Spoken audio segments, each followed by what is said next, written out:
The private jet shuddered violently as we hit another pocket of turbulence. I gripped the armrest, watching the storm clouds swallow us whole through the small window.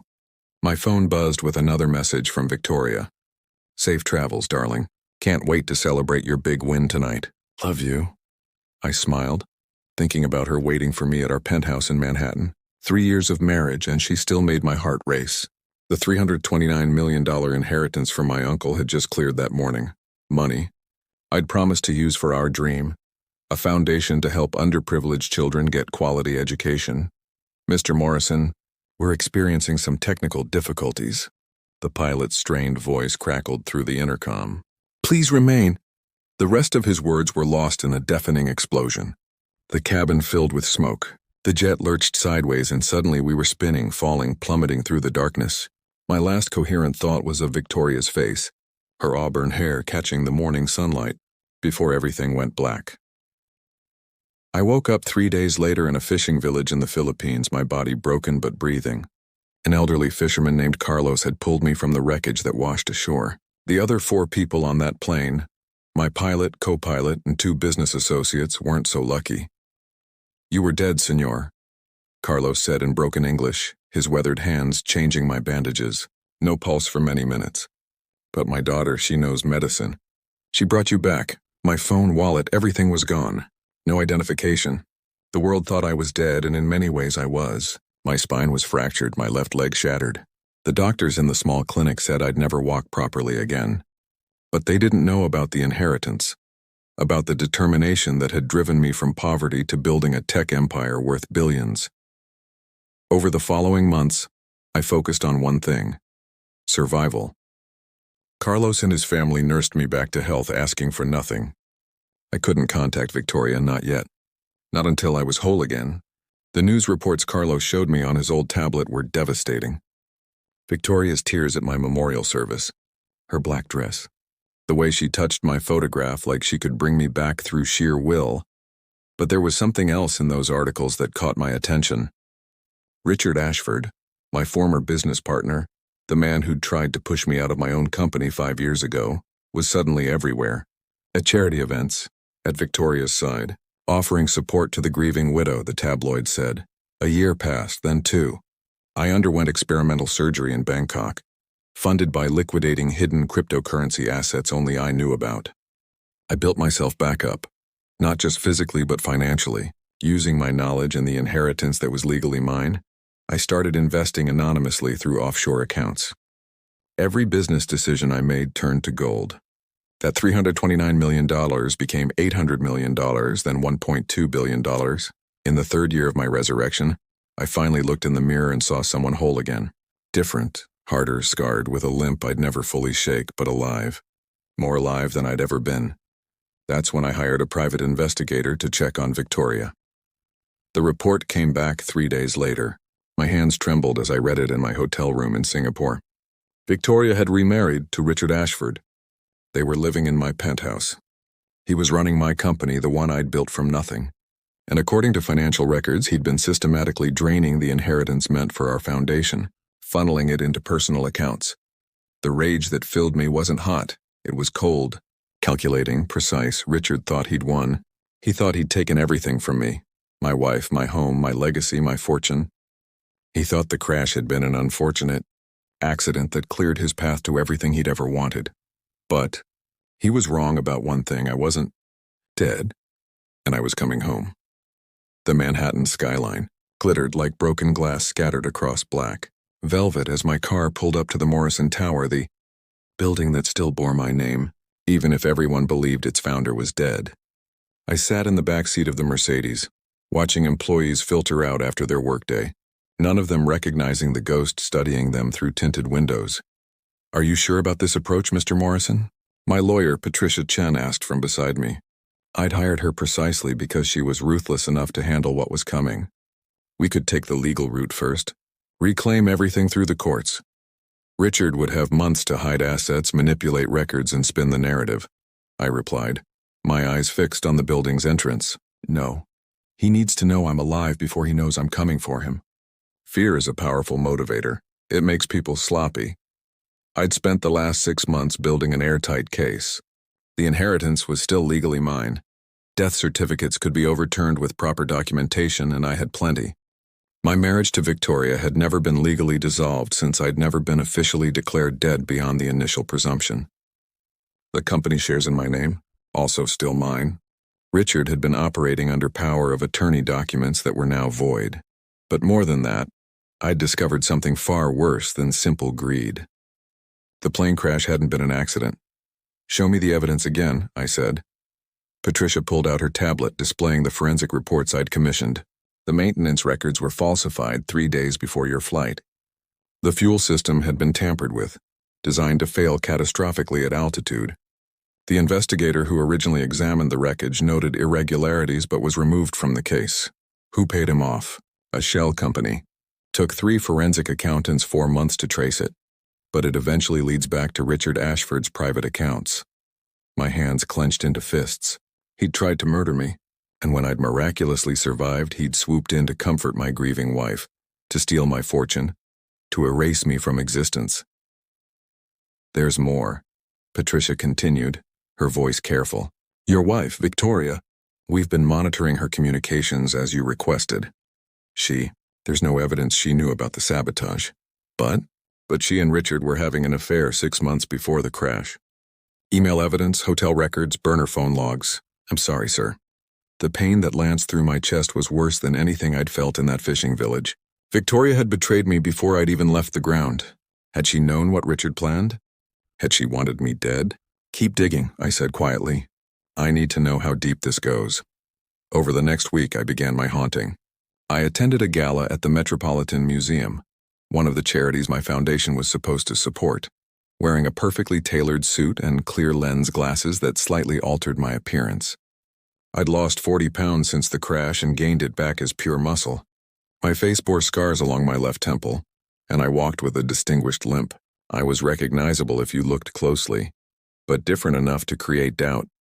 I watched Victoria from across the marble hall.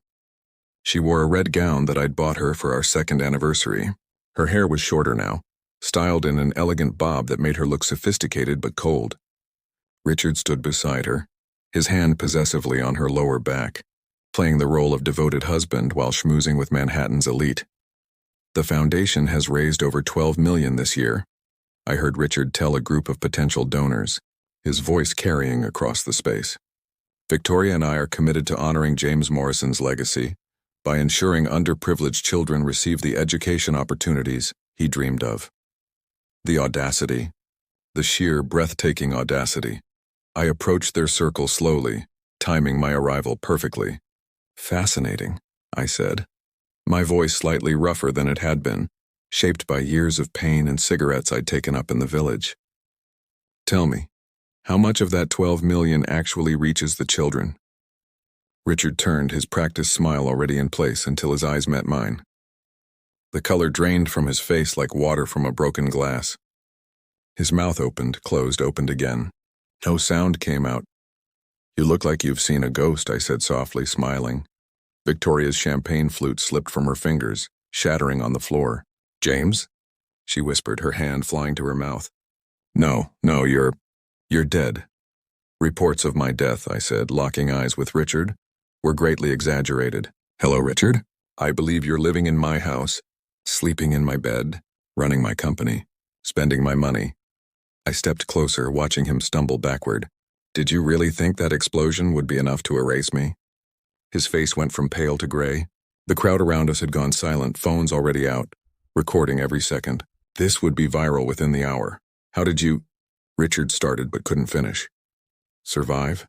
I finished for him. It's amazing what modern medicine can do, and what a man can accomplish when he has $1.2 billion and 3 years to plan his revenge. I turned to Victoria, whose tears had started flowing. "Hello, darling. You look beautiful. Marriage clearly agrees with you. Too bad it's not legal." "James, I thought you were dead," she cried. "You have to understand, I mourned you. You mourned me?" I laughed, the sound bitter. "Is that what you call sleeping with my business partner 6 months before my plane was sabotaged?" The gasps from the crowd were audible. Richard grabbed Victoria's arm, trying to pull her toward the exit, but I stepped into his path. Where are you going, Richard? We have so much to discuss, like how you falsified maintenance records, like how you paid off investigators, like how you tried to have me murdered. I pulled out my phone, holding up the screen so he could see the forensic reports. Did you know that digital records never really disappear? They just hide, and I'm very, very good at finding hidden things. Richard's face twisted with rage and fear. You can't prove anything. You're a dead man. Legally, financially. You have no standing to— Actually, Patricia Chen said, appearing at my elbow with a team of lawyers. Mr. Morrison has every standing. We've already filed the paperwork. The death certificate is being overturned. The marriage to Mrs. Ashford, or should I say Mrs. Morrison, is void. And we have enough evidence of fraud, embezzlement, and attempted murder to put you away for life. Security was moving toward us now, but I held up my hand. I'm not here to cause a scene. I just wanted Richard to see my face, to know that I'm back, to understand that everything he stole. I looked at Victoria, who was sobbing openly now, and everyone he thought he'd taken from me never really belonged to him at all. I turned to leave, then paused. Oh, and Richard, you have 48 hours to vacate my penthouse. After that, I'm having you arrested for trespassing, along with everything else. As I walked away, I heard him scream, a sound of pure animal panic. The sound of a man watching his entire world collapse. It was the sweetest music I'd ever heard. The media circus that followed the gala was extraordinary even by Manhattan standards. Within hours, John Morrison Returns was trending worldwide. News helicopters circled Morrison Tower. Reporters camped outside the penthouse. Every business channel had forensic accountants analyzing the implications of my resurrection on markets, stockholder equity, and corporate law. I watched it all from the war room Patricia had set up in a secured office building across town.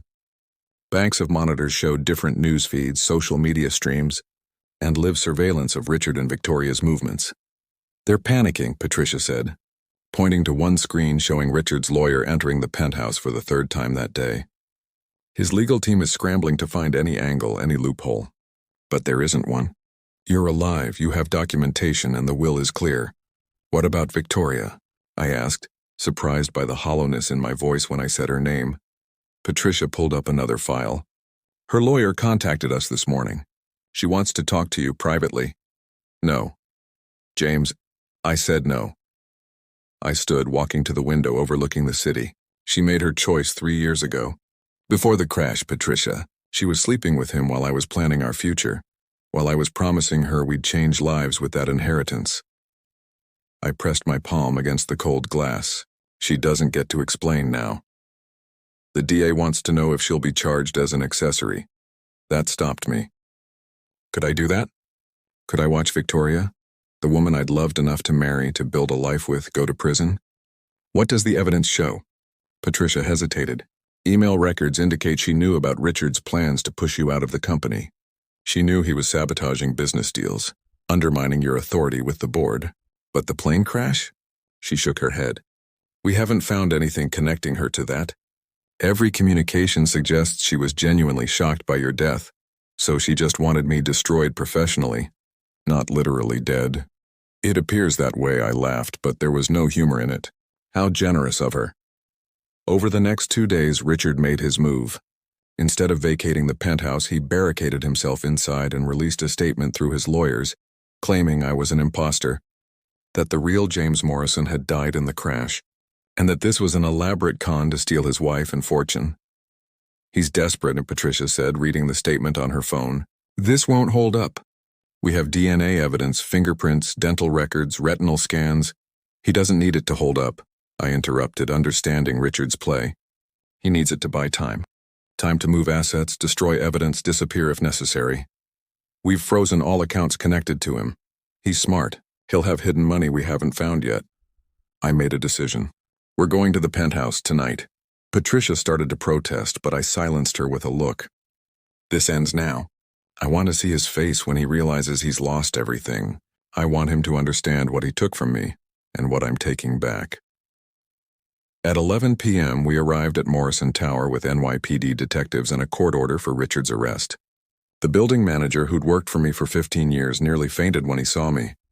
Mr. Morrison? Sir, we all thought the memorial service was beautiful, sir. Your wife gave such a moving Open the penthouse, I said quietly.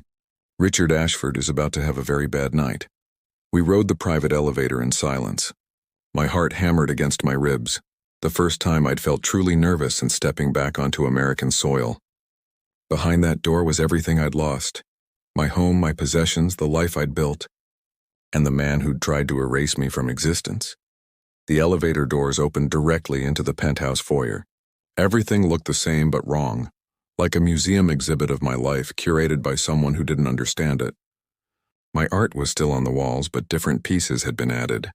Modern, cold sculptures that Victoria would never have chosen. Richard's taste, NYPD. "We have a warrant," Detective Rodriguez called out. Richard emerged from what used to be my study. He'd clearly been drinking. His shirt was untucked, his eyes bloodshot. But when he saw me, genuine terror replaced the alcohol haze. "You," he whispered. "You're really here. You're really alive." "Did you think I'd stay dead, Richard?" I walked toward him slowly, deliberately. "Did you think that explosion was enough? That the ocean would keep me?" "I never meant—" he started, but I cut him off. "You sabotaged my plane. You falsified maintenance records. You paid off investigators. The evidence is overwhelming. But here's what I can't figure out." I stopped inches from his face. "Why? We built that company together. We were friends. What did I ever do to you that was worth murder?" Richard's laugh was broken, desperate. "Friends? You never saw me as a friend, James. You saw me as your employee, your subordinate. Everything was always about brilliant James Morrison, tech visionary, philanthropist, the man who had it all." His voice rose. "You had the company, the fortune, the beautiful wife, the respect of everyone we knew. And you never even noticed how hard I worked, how many sacrifices I made. I built that company as much as you did. So you decided to take it all," I finished. "My company, my wife, my life. Victoria loved me." Richard shouted. "She never loved you the way she loves me. You were always too busy with your next big idea, your next acquisition. I was there for her when you weren't." "You murdered me, Richard," I said softly. "Or tried to. And for what? Money you're going to spend in prison? A woman who's legally still married to me? A company you'll never touch again?" Detective Rodriguez stepped forward with handcuffs. "Richard Ashford, you're under arrest for attempted murder, fraud, embezzlement. Where is she?" Richard suddenly screamed, struggling against the detective. "Victoria! Victoria, tell them we love each other. Tell them it wasn't about the money." But Victoria didn't answer, because Victoria wasn't there. "She left," I said, pulling out my phone to show him the message Patricia had received an hour ago. "Caught a flight to Switzerland this afternoon. Seems she had accounts we didn't know about, too. Accounts in her maiden name. Accounts funded by embezzled foundation money." I watched his face crumble. "She played both of us, Richard. The only difference is I'm not going to prison for it." As they dragged Richard away, still screaming, still crying for Victoria, I stood alone in the penthouse that no longer felt like home. Everything I'd fought to reclaim suddenly felt hollow. I'd won. But victory tasted like ashes. 3 months after Richard's arrest, I sat in the office I'd once commanded like a kingdom, staring at financial reports that should have filled me with satisfaction. Morrison Technologies stock had skyrocketed after my return. Investors loved a good resurrection story. The inheritance was back under my control. Richard was awaiting trial, and I'd become the most talked-about CEO in America. I'd never felt more alone. "Mr. Morrison?" My new assistant, Jennifer, appeared at the door. "Your 3 o'clock is here." I looked up from the reports. "Who's my 3 o'clock?" "Victoria Morrison." I mean, Victoria Ashford? "I'm sorry, sir, I wasn't sure what to—" My hand trembled slightly as I set down my pen. 4 months since the gala? 4 months since I'd seen her face in person. She'd returned from Switzerland 2 weeks ago, after Patricia's team tracked down her hidden accounts. Returning the stolen money was part of her plea deal. No prison time in exchange for full cooperation against Richard and restitution to the foundation. She looked different when she walked in. Thinner. Her hair was back to its natural dark brown. The auburn had been dyed, I realized. She wore a simple black dress, no jewelry, no makeup. She looked like the girl I'd fallen in love with 8 years ago. Before the money, before everything. "Hello, James," she said softly, hovering near the door like she might bolt. "Sit down, Victoria." She perched on the edge of the chair across from my desk, hands folded in her lap. "Thank you for seeing me." I wasn't sure you would. Patricia said you wanted to talk. So talk, she took a shaky breath. I want to start by saying I'm sorry. I know those words are inadequate for what I did, for how I betrayed you, but they're all I have. I'm so sorry, James. I said nothing, watching her the way I'd once watched competitors across negotiating tables, looking for weakness, for lies, for any angle. I loved you, she continued, tears starting to form. When we got married, I loved you. But somewhere along the way, I got lost in the lifestyle, in the money, and being Mrs. James Morrison. You were always working, always building, always looking toward the next thing. And Richard was there, paying attention, making me feel seen. So you had an affair? Yes. She didn't flinch from it. I had an affair. It started 6 months before the crash, like your investigators found. But James, I swear to you, I swear on everything, I never knew he was planning to hurt you. When I heard about the crash, her voice broke. I wanted to die. The guilt, the grief, knowing my last words to you were a lie, knowing I'd betrayed you and would never get to apologize, it destroyed me. But not enough to stop you from marrying him. She flinched at that. Richard was there. He understood my guilt because he claimed to share it. He said we could honor your memory together, run the foundation together, keep your legacy alive. I was drowning, James, and he threw me a rope. I didn't know it was attached to an anchor. When did you figure it out? About the murder? Not until you showed up at the gala. But the embezzling? She wiped her eyes. I started noticing irregularities about 6 months into our marriage. Money going places it shouldn't. Foundation funds disappearing. When I asked Richard about it, he said it was complex tax structures, investment strategies. I believed him because I wanted to. Because believing meant I hadn't married a monster. I leaned back in my chair, studying her. Why did you run to Switzerland? Because I'm a coward. Her laugh was bitter. Because when you showed up alive, I realized everything I'd built my life on for 3 years was a lie. Richard had murdered you, or tried to. I'd been sleeping next to a murderer. And the money I'd been using, the lifestyle I'd been living, it was all stolen from children who needed it. I couldn't face that. I couldn't face you. But you came back. Because running was the coward's choice, and I've been a coward long enough. She met my eyes fully for the first time. I came back to face the consequences. I came back to make things right however I can. And I came back to tell you the truth about something else. My pulse quickened. What truth? Victoria reached into her purse and pulled out a folder. I found this in Richard's safe before I left for Switzerland. I should have given it to your lawyers immediately, but She slid it across the desk. I needed you to hear it from me first. I opened the folder. Inside were emails printed and highlighted. Emails between Richard and someone named Marcus Chen, a maintenance chief at the private airfield where my plane had been serviced. My blood ran cold as I read them. The plan had been even more calculated than I'd thought. Richard had spent 8 months setting it up, carefully documenting every step, except he'd been stupid enough to keep records. But it was the final email that made my hands shake. If V knew about this, she'd never forgive me. But she doesn't need to know. Once Morrison is gone, everything falls into place. The company, the fortune, and yes, eventually Victoria. She's unhappy with him, she told me so herself. This is mercy, really. Setting her free from a marriage that's already dead. I looked up at Victoria. You really didn't know? I didn't know, she confirmed, fresh tears streaming down her face. But James, that doesn't absolve me. I gave him the ammunition. I complained about our marriage. I made him think I wanted out. I created the environment where he could justify murder to himself. If I had been faithful, if I had worked on our marriage instead of running to him, he still would have tried to kill me. I interrupted.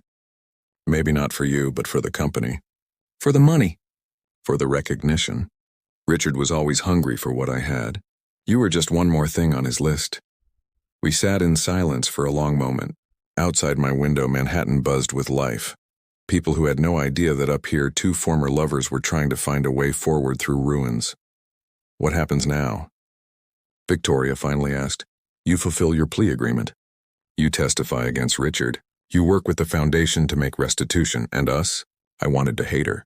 God, I wanted to hate her so much. But sitting there looking at the woman I'd once loved, I found I couldn't. She'd betrayed me, yes. She'd been weak, selfish, cruel. But she hadn't tried to murder me. And in her own broken way, she was trying to make amends. There is no us, I said gently. That died in the plane crash, Victoria. Maybe it died before that. But we can't go back, she nodded, accepting it. I understand. For what it's worth, the man you've become, harder, yes, but also more aware, he's remarkable. She's going to be very lucky. She? Victoria smiled sadly. Whoever you love next. Whoever earns the heart you protected by surviving. Just don't let what Richard and I did close you off completely. You deserve happiness, James. Real happiness. After she left, I sat alone in my office until the sun set and the city lights began to glow. I thought about Carlos and his family in the Philippines. About the simple life I'd lived while dead. About the man I'd been and the man I'd become. I'd won. I'd reclaimed everything. The company, the fortune, my name, my life. But I'd also lost something in that crash and the years that followed. An innocence, maybe. A belief that love was enough, that trust was inherent, that the people closest to you would never truly hurt you. Tomorrow, Richard's trial would begin. Tomorrow I'd watch him pay for his crimes. Tomorrow I'd start rebuilding the foundation properly, honoring the original dream. But tonight, I was just a man who'd survived the impossible, sitting alone at the top of the world, wondering if victory was supposed to feel this empty. The courthouse steps were packed with reporters when I arrived for the final day of Richard's trial. 6 months of legal proceedings, hundreds of testimonies, forensic evidence that painted an undeniable picture of greed, betrayal, and attempted murder. Patricia walked beside me, briefcase in hand, confident as always. Jury's been deliberating for 4 hours, she said. Should have a verdict soon. Inside the courtroom was standing room only. Richard sat at the defense table looking hollowed out. Prison orange didn't suit him. When our eyes met, he didn't look away, but there was no fight left in him. Just resignation. Victoria sat 3 rows behind the prosecution, as she had every day of the trial. True to her word, her testimony had been devastating. Emails, recordings, evidence she'd gathered from Richard's safe.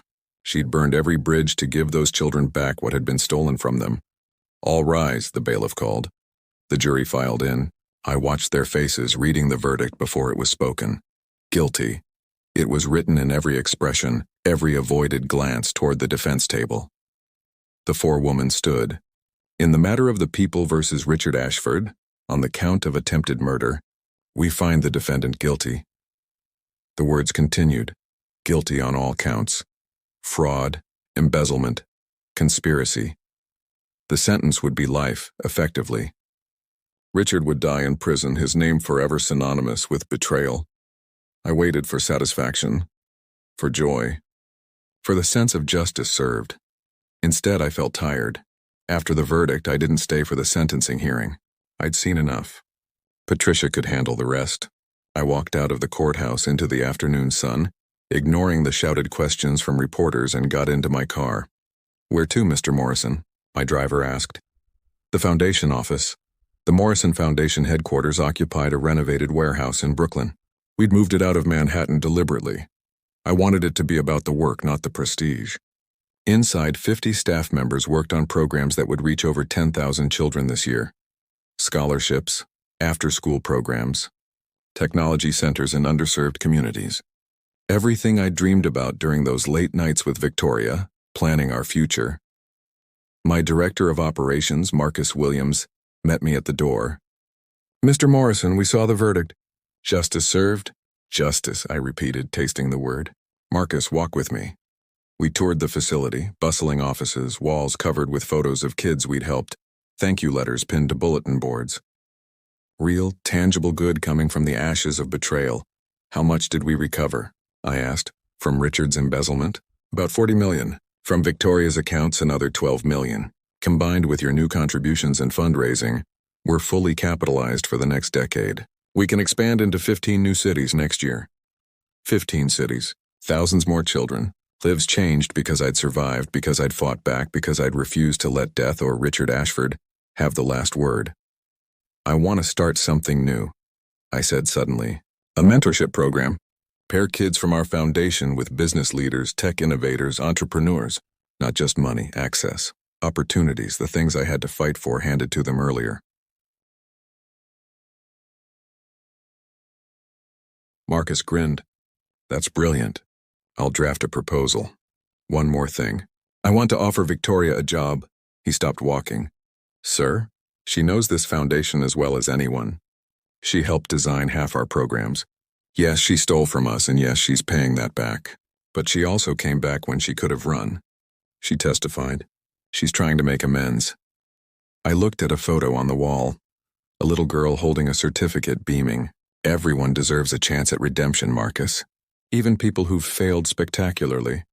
That's very generous of you. It's not generous. It's practical. And maybe, I paused, maybe it's me learning that holding on to anger only poisons yourself. Richard will spend his life in prison. That's his consequence. But Victoria? She gets to spend her life making things right. That's justice too. That evening I returned to the penthouse for the first time since taking it back from Richard. I'd had it completely remodeled. New furniture, new art, new everything. It was mine again, but it was also different. Forward-looking instead of backward-dwelling. My phone rang. An international number I didn't recognize. I almost didn't answer, but something made me pick up. Hello? Senor Morrison? The voice was familiar, weathered, warm. It is Carlos. From the Philippines, my throat tightened. Carlos, how did you get this number? Your assistant, she helped me. I wanted to call to congratulate you. I saw the news about the trial. You won. I won, I agreed, though the words still felt strange. My daughter Maria, she wanted me to tell you something. She says to remember when we brought you back from death, you had nothing. No name, no money, no past, just breath and heartbeat and will to live. She says that man, the one with nothing, he is the one who survived. Not the rich man, not the famous man. The man who remembered why life matters. I walked to the window, looking out over the city I'd reclaimed. Tell Maria she's right. Tell her. Tell her I'm trying to be that man again. You are being that man, senor. The foundation, the children. This is why you survived. Not for revenge. For this. After we hung up, I pulled out my laptop and opened a blank document. I started typing. Not a business plan or a legal brief, but a story. My story. The crash, the survival, the years in the village, the return, the betrayal and the trial and the verdict. But more than that, I wrote about Carlos and Maria, about the fisherman who saved a stranger and asked for nothing. I wrote about the children whose lives would change because of numbers in a bank account. I wrote about Victoria's tears and Richard's rage and the complicated truth that people are capable of both terrible cruelty and genuine remorse. I wrote until dawn broke over Manhattan. And when I finally stopped, I had something more valuable than any fortune. I had perspective. The inheritance had brought Richard's betrayal and Victoria's weakness into sharp relief. The crash had taken everything from me, but surviving had given me something back, not just life, but purpose. A week later, I stood in a community center in the Bronx, surrounded by 30 teenagers who'd just received Morrison Foundation scholarships. They looked at me like I was a miracle. This man who'd come back from the dead to give them chances. I'm not going to lie to you. I told them, life is hard. Sometimes it's brutally unfair. Sometimes the people you trust will disappoint you. Sometimes you'll lose everything and have to build it back from nothing. I paused, meeting their eyes. But here's what I learned. You're not defined by what happens to you. You're defined by what you do next. By whether you let adversity destroy you or forge you into something stronger. A girl in the front row raised her hand. Mr. Morrison, is it true your business partner tried to kill you? The room went silent.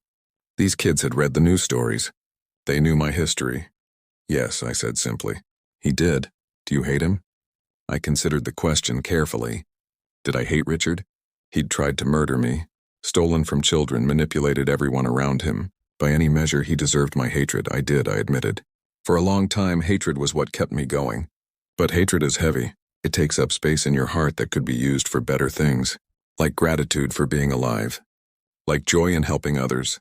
Like hope for the future. I smiled at her. So no, I don't hate him anymore. I pity him. He had everything, talent, opportunities, even friendship, and he threw it away for greed. That's tragic, but it's his tragedy, not mine. I'm too busy living to waste energy on hating. After the ceremony, as I was leaving, the girl caught up with me. Mr. Morrison? Thank you. My dad left us last year and I was so angry. But what you said, maybe I can stop being angry too. I thought about Victoria, working 3 floors up in our foundation office, processing grant applications, about Richard beginning his life sentence.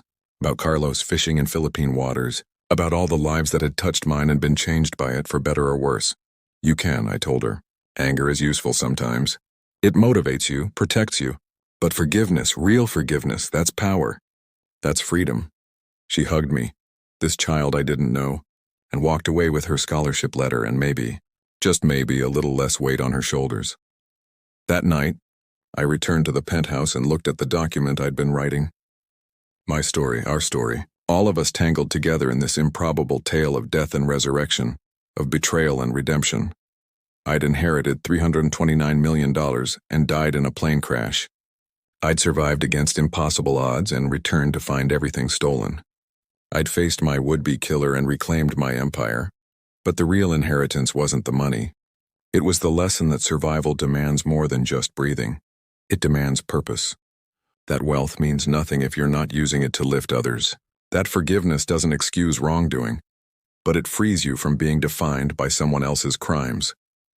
Richard had screamed when he saw me alive because he realized his plan had failed. But his real failure wasn't in my survival. It was in understanding too late that what truly matters can't be stolen or destroyed. Love can be betrayed, but the capacity for love survives. Trust can be broken, but the choice to trust again remains. Life can be stolen, but as long as breath remains, so does possibility. I stood at my window looking over the city where I'd died and been reborn, and I realized something profound. I'd stopped being the man who came back from the dead. I'd become the man who learned why living matters, and that more than any fortune, any victory, any revenge was the inheritance worth keeping. The foundation would continue. Children would be educated. Victoria would find her own path to redemption. Richard would face his consequences, and I would wake up each morning knowing that the boy in the fishing village who learned to walk again did so for a reason, not to reclaim what was stolen, to build something better than what was lost. That was my legacy.